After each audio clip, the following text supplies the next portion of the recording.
Israel ने जब शुरू वार करा था, राइजिंग लायन जब शुरू करा था इजराइल ने ऑपरेशन, तो सबसे पहले इस्लामिक रेवोल्यूशनरी गार्ड कोर की पूरी लीडरशिप साफ कर दी, उनके इंटेलिजेंस सर्विसेज की, उनके एयर डिफेंस वाली, जितने भी उनके मेन थे सबको साफ कर दिया। और यह भी तय था, ये तो ट्रंप ने भी बोला था कि खमनेई तुम कहां छुपे हो हमें पता है। किसके? ट्रंप को किसने बताया? इजराइल ने बताया, मोसाद ने बताया। तो इनका मन तो यही था कि निपटा दें। बीच में ट्रंप का मूड बदल गया क्योंकि उसको नोबेल प्राइज चाहिए था।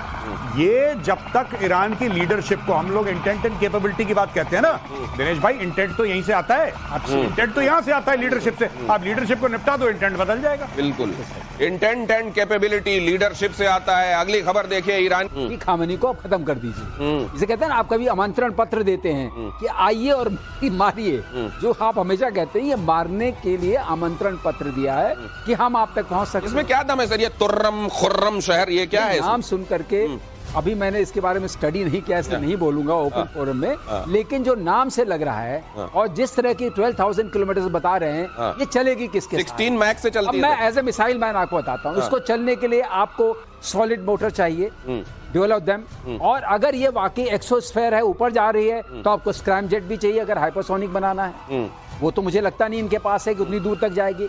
फिर आपको इसमें स्टेल्थ फीचर चाहिए, और अगर 12,000 किलोमीटर तक जा रही तो काफी ईंधन भी चाहिए। उसके बाद अगर स्टेल्थ, फिर सीकर कौन सा लगेगा?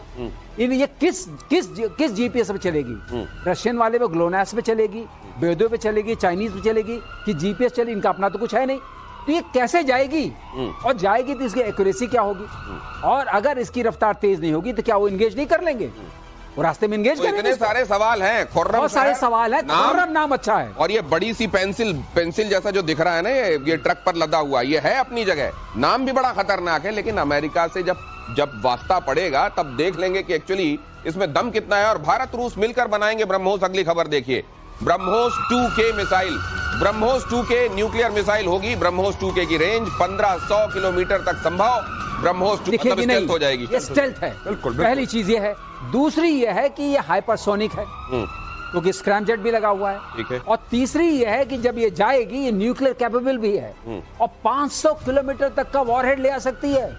500 किलोमीटर बहुत होता है दिनेश, अगर पड़ गया तो खात्मा करे। लोगों को एन मास 72 हूरों से मिलवाने की व्यवस्था जो है ये है जी, बिल्कुल full programme, there is no doubt about it. तो ये इसके साथ अगली खबर देख लीजिए। ये तो हम किसी भी दिन तैयार हैं, और राजनाथ सिंह ये भी कह चुके हैं कि ये किसी भी के नीचे भी जाकर हमला कर सकता है। 295 फीट तक हमला। अब इस तरह के बमों की दुनिया भर में होड़ लगी हुई है, जो एक तरीके से बंकर बर्स्ट करके अंदर जाकर फटे और वहां जो टारगेट है उसको नष्ट करें।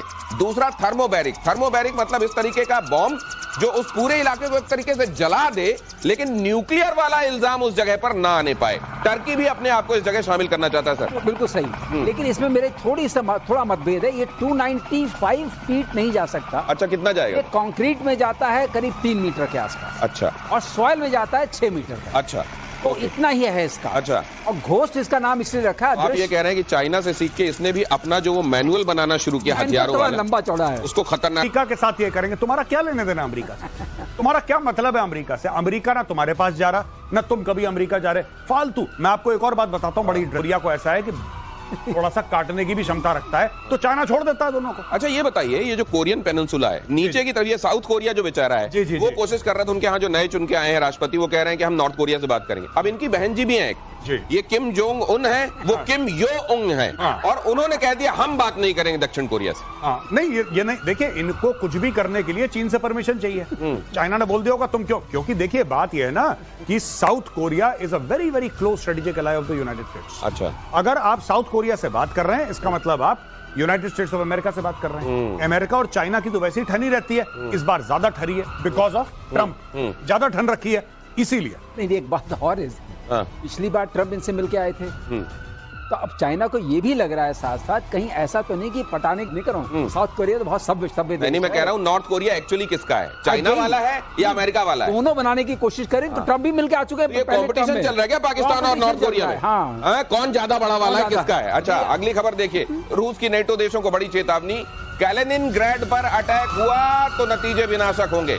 परमाणु हमला करने में 1 मिनट नहीं सोच। अब उसका ये टुकड़ा यहाँ क्या कर रहा है? इसीलिए इसको एक्सक्लेव बोलते हैं। एक्सक्लेव, हाँ, एनक्लेव नहीं, एक्सक्लेव। अच्छा, मतलब ये बाहर है, लेकिन इसकी बड़ी इंपॉर्टेंस है। ये बाल्टिक सागर में है। यहाँ इनकी naval fleet, best of the Arctic naval fleet इनकी रशिया की यहीं पर है। अच्छा, यहाँ पर सारी किंजल मिसाइल्स वगैरह लगी हुई हैं। हाँ। और यहाँ ये पर तो सर पूरा नेटो से घिरा हुआ है। ये देखिए पोलैंड है। नेटो घिरा हुआ नहीं मानता है इसको। बोलते हैं अनसिंकेबल करियर, एयरक्राफ्ट करियर। अच्छा, ये रूस का एक तरीके से हाँ, ये नेटो के ऊपर निगाह रखता है पूरी। तो सर ये कह दिया गया, ये जिस तरीके से घिरा हुआ है, इधर गलती भी हो गई कोई तो एक मिसाइल। पहले आपको एक और पता चलना चाहिए कि दर्शकों को कि ये पहले जर्मन पोर्शन था, टेरिटरी थी। टेरिटरी थी। यहाँ करीब 1 मिलियन जर्मन्स थे। अच्छा, उनको निकाला गया। अब यहाँ रशियंस हैं मोस्टली, 84% ज्यादा, यूक्रेनियंस भी हैं थोड़े बहुत। तो ये जो है ये बहुत इंपॉर्टेंट है रशिया के लिए to assert its power over this area, Baltic Sea, and its fleet, all the sea lanes, and over NATO. तो अब मैं एक बात और मेजर गौरव आर्य आपसे जानना चाहता हूँ। ये बताइए, इस समय ये स्टेटमेंट रशिया क्यों दे रहा है? कैलिनिनग्राड पे कुछ भी हुआ मैं न्यूक्लियर मार दूंगा। क्योंकि देखिए कैलिनिनग्राड यहाँ पे मानिए ना मानिए घिरा तो हुआ है। अब पोलैंड है। हमने कुछ दिन पहले कवर करा था कि पोलैंड की एक एयर स्ट्रिप से पूरे का पूरा यूक्रेन में सामान जाता है। आपको पता है 80-90% हमने बोला था। अब यहाँ पे इनको कोई खतरा महसूस हुआ है मॉस्को में बैठ के, जो कैलिनिनग्राड है इसके ऊपर हमला हो सकता है। अच्छा, कोई इनपुट मिला है? जी, ओके, उसके बिना नहीं बोलते ये। अच्छा। और पोलैंड है, पोलैंड सबसे ज्यादा एग्रेसिव है इस मामले में, सबसे ज्यादा एग्रेसिव है। और ये देखिए इसके बिल्कुल नीचे पोलैंड है। और पोलैंड सामान कौन भेज रहा है यूक्रेन? ज्यादातर तो पोलैंड के रास्ते जा रहा है। 90% सर, 90% सर, 90%। वहां पे जहाज उतरता है, फिर वो जैसे भी जाए, गाड़ियों से जाए, ड्रोन से जाए, जैसे जाए, वो सामान जा रहा है। ये हब है पोलैंड जो है यूक्रेन के खिलाफ जो जंग है, ये नेटो का हब है। इसीलिए अगर इनको खतरा महसूस होता है, जैसे सर ने बोला कि किंजल मिसाइल भी है और यहाँ पे पूरा फ्लीट है उनका, सब कुछ है, और यहाँ पे ज्यादातर 80% 85% रशियन है और रशियन टेरिटरी है। अगर इसको कुछ होता है रशिया के लिए बहुत बड़ा लॉस है। आइज एंड ईयर्स है रशिया की। तो बाल्टिक सी में ये जो एक तरीके से जमीन धरती वाला एयरक्राफ्ट कैरियर है रशिया का, रशिया ने क्लियर कर दिया है कि यहां किसी तरह का एडवेंचर करने की कोशिश करोगे तो सोचेंगे नहीं, दबा देंगे बटन, वो वाली बटन जो अभी तक नहीं दबी है। फ्यूचर वॉरफेयर को लेकर जर्मनी की बड़ी तैयारी देखिए जरा। सेना के लिए जासूसी कॉकरोच और एआई रोबोट तैयार किए गए।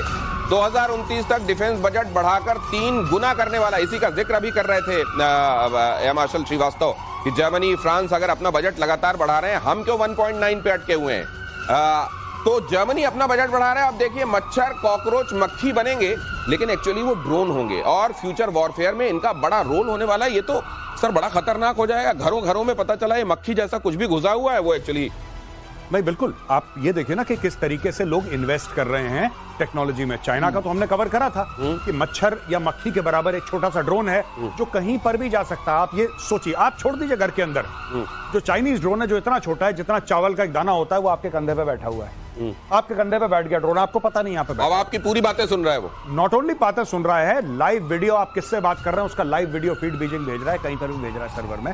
ये कैपेबिलिटी नैनो टेक्नोलॉजी डेवलप कर चुके हैं और यही जर्मनी कर रहा है। अच्छा सर, ये बताइए, अगर उसी के साथ, ठीक है वो अपने साथ एक्सप्लोजिव नहीं ले जा सकता, लेकिन मान लीजिए कोई नीडल नुमा चीज जिसमें कोई पोटेशियम साइनाइड या ऐसा कुछ लगा हो। सही कहा, बिल्कुल सही कहा। Poisonous mosquitoes, poisonous cockroaches, poisonous ये जो इंजेक्ट करेंगे।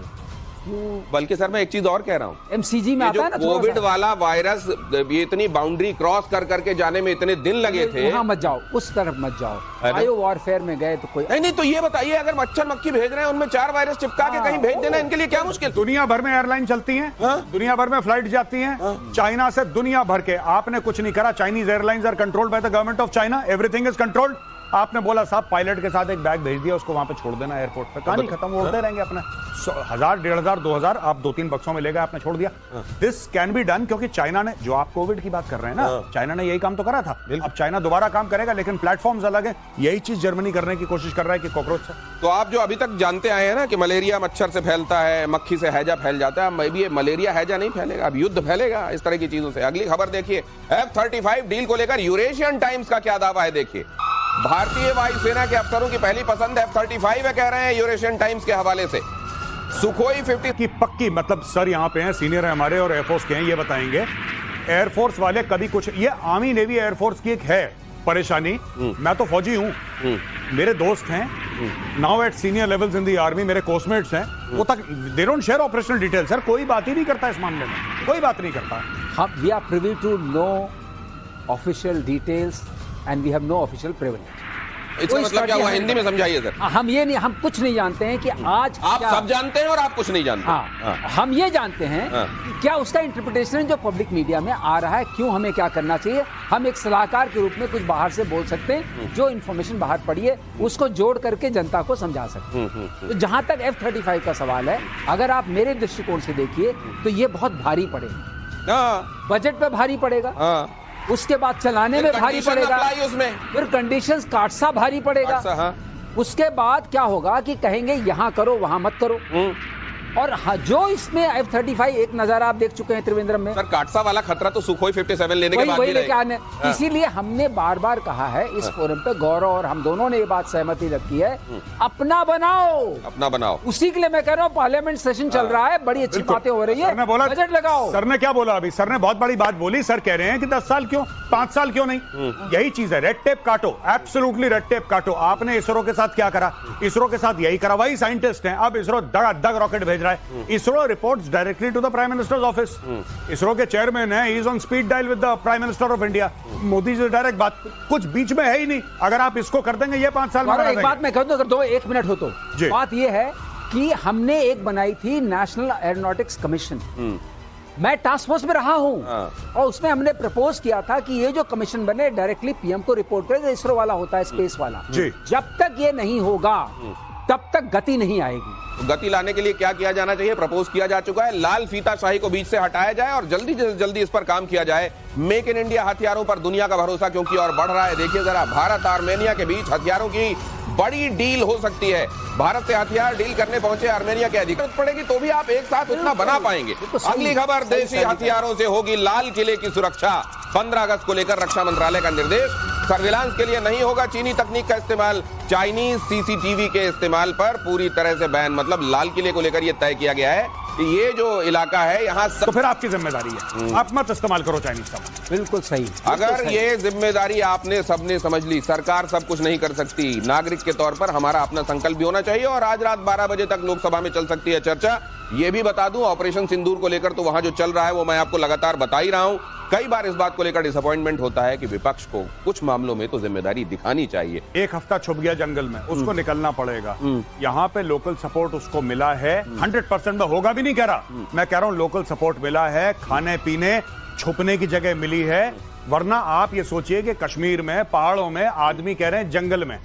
22 अप्रैल की आपने बात करी, मई जून जुलाई, 3 महीने, ये 3 महीने जंगली में छुपा रहा। ये खाना भी अगर अपने साथ ले गया तो कितना, 3 महीने का खाना खोपड़ी पे लेकर गया आपने। सही बात। They require regular food, regular shelter, regular information. कोई है जो बता रहा है साहब कि यहाँ पे फौजी आपको ढूंढ रहे हैं, आप सैटेलाइट फोन मत इस्तेमाल करो। एक पूरा नेटवर्क, पूरा इकोसिस्टम होता है भाई साहब। दिनेश, एक और चीज जानना जरूरी है। ये दे गो साइलेंट, इसको बोलते हैं radio silence, total radio silence. Go underground, बिल्कुल पता नहीं चलना चाहिए यहाँ कुछ है, जैसे मूव नहीं करो एकदम। तो कहीं पे इन्होंने किसी से राब्ता करने के लिए थोड़ी देर के लिए ऑन किया है, गलती पकड़नी है। जैसे उसामा बिन लादेन को पकड़ने में कितना टाइम लगा बताइए।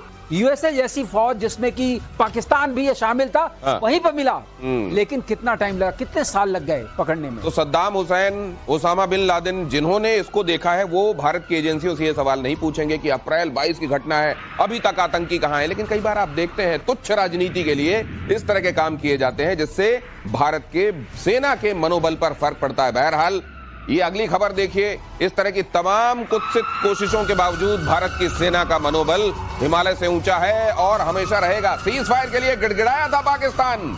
संसद में रक्षा मंत्री राजनाथ सिंह ने यह बयान दिया। पाकिस्तान ने कहा बंद करो महाराज। राजनाथ ने कहा ऑपरेशन सिंदूर हमारे सामर्थ्य का प्रतीक। राजनाथ सिंह ने दोहराया, इधर से आतंकी आएंगे और इधर से मिसाइल चलाई जाएगी। राजनाथ सिंह ने कहा आज ऑपरेशन सिंदूर को लेकर भारत के सरकार की तरफ से संसद को पूरी जानकारी, जो आवश्यक जानकारी थी वो दी गई। और इस दौरान देश के रक्षा मंत्री ने कहा कि एक तो पेंसिल पेन कितनी टूटी इससे ज्यादा जरूरी होता है कि इम्तिहान में अव्वल नंबर आए कि नहीं आए। और दूसरा ये भी कहा कि अगर उधर से आतंकी अगली बार आएंगे तो मिसाइल फिर से जाएगी। और यहां विपक्ष का ये रवैया भी देखने में दुखद लगा कि वो सवाल पूछे जा रहे हैं जो शायद पाकिस्तान भी नहीं पूछ रहा होगा। ये मेजर गौरव हालांकि पॉलिटिकल है, लेकिन क्या करें, ये एसेंशियल एविल है हमारे लिए। जब इस तरह की बातें होती हैं तो आपको क्या लगता है? नहीं, मुझे तो बुरा ही लगता है, क्योंकि बात यह है ना कि आपने बोला कि डेमोक्रेसी है, लोकतंत्र है, लोकतंत्र में सवाल जवाब होने चाहिए। मैं ये सिर्फ हाथ जोड़ के एक विनती करता हूं, जो भी पूछ रहा हूं, मैं ये नहीं कह रहा कि रूलिंग पार्टी है या कांग्रेस बीजेपी, में उसकी बात नहीं कर रहा। इंटेलिजेंट सवाल आप लोग पूछ लिया करो। सवाल ऐसे बचकाने होते हैं कि हमें बैठ के हंसी, हम लोग कहते हैं हंसी बंद हो तब तो हमारा मोराल डाउन हो। पहले हंसी हमारी बंद हो तब तो मनोबल गिरे। यहां पे राफेल कितने गिरे, आपको क्या लेने देना है? राफेल का पंचर रिपेयर करना है, अपने तेल डालना है उसके अंदर, आपका क्या लेने देना है? भाई बिल्कुल ठीक बात है, आप युद्ध करेंगे तो क्षति होगी, नुकसान होगा, ये सब चीजें होती हैं, ये तय है।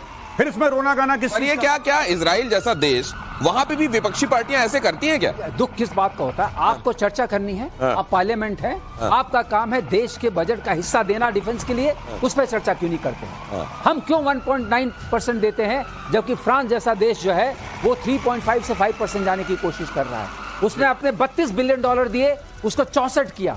अगर आपको लगता है कि आप चारों तरफ से गिरने वाले हैं, चाइना है, बांग्लादेश है, पाकिस्तान है, और आप राइजिंग इकोनॉमी है, तो आप क्यों नहीं बजट बढ़ाते हैं? चर्चा क्यों नहीं करते हैं? चर्चा क्यों नहीं करते हैं कि जो हमारा स्टेल्थ फाइटर है वो बनना चाहिए 5 साल में, क्यों 10 साल में बन रहा है? क्यों नहीं चर्चा करते हैं कि हमारे पास क्यों नहीं चिप्स हैं, माइक्रो चिप्स क्यों नहीं है, हमारा DRDO में क्या हो रहा है? चर्चा करिए, उसमें कोई चर्चा देखिए। भारत को मजबूत बनाने के संदर्भ में चर्चा क्यों नहीं होती? लेकिन क्योंकि उसमें वोट नहीं मिलते, उसमें वोट नहीं मिलते। गौरव, मुझे इस पर बहुत गुस्सा आता है जी, मुझे वाकई प्रतिशोध का मन करता है। मैं पॉलिटिकल नहीं हूं, चर्चा करिए, हर जगह चर्चा होती है, सार्थक चर्चा, स्ट्रक्चर बनाइए। ड्रोन्स आपके यहाँ क्यों नहीं है उतने ज्यादा? कितनी ड्रोन्स की कंपनीज हैं? ये है असली बात। आपने एयर मार्शल श्रीवास्तव को जब से देखा है टीवी पर अपीयर होते हुए, आपने कभी इतने गुस्से में नहीं देखा होगा। आप अंदाजा लगाइए कि अगर वो आज इस कदर खौल रहे हैं, वो एपॉलिटिकल आदमी, उनका पॉलिटिक्स से कोई लेना देना नहीं है, लेकिन वो कह रहे हैं कि देश हित में तो काम करो। आप अगर इस देश की पॉलिटिकल पार्टी हैं तो इस देश के हित में काम करते हुए क्यों नहीं दिखाई देते? क्यों गैर जिम्मेदार विपक्ष के तौर पर काम करते हैं आप? अगली खबर देखिए, सीज फायर पर ट्रंप का झूठ बेनकाब। विदेश मंत्री एस जयशंकर का बयान, सीज फायर पर ट्रंप और मोदी में कोई बात नहीं हुई, दोनों देशों के बीच कोई मध्यस्थ नहीं था। अरे भाई साहब, अब पूरी दुनिया इनको सीरियस लेना बंद कर चुकी है। थाईलैंड कंबोडिया वाले मामले में जाकर बयान दे आए, अरे मैंने शनिवार को ही कह दिया है, दोनों अगर बंद नहीं करेंगे मैं ट्रेड नहीं करूंगा। जहां लड़ाई हो रही है, मान न मान, मैं वहां का सीज फायर कराने वाला, ये हाल इनका हो गया। लेकिन फिर भी हमको यहां चिल्ला चिल्ला कर इस बात की गवाही देनी पड़ती है, हमारे देश के रक्षा मंत्री को यह बात कहनी पड़ती है। आप जानते हैं, इसी विपक्षी पार्टी में से कई लोग विदेश गए, भारत का पक्ष रखा, बताया कि कैसे आतंकवादी पाकिस्तान से आए थे, कैसे आतंकवाद हमारे ऊपर एक नासूर की तरह हमको परेशान कर रहा है और हमको ये करना पड़ता है। ऐसे में चिदम्बरम जो देश के गृह मंत्री रह चुके हैं, वो जानते हैं बहुत हद तक की सच्चाई क्या, उसके बावजूद क्या कहते हैं वो सामने आने? वो कहते हैं कि वो क्यों आए होंगे पाकिस्तान से, क्यों नहीं यहाँ के लोग हो सकते?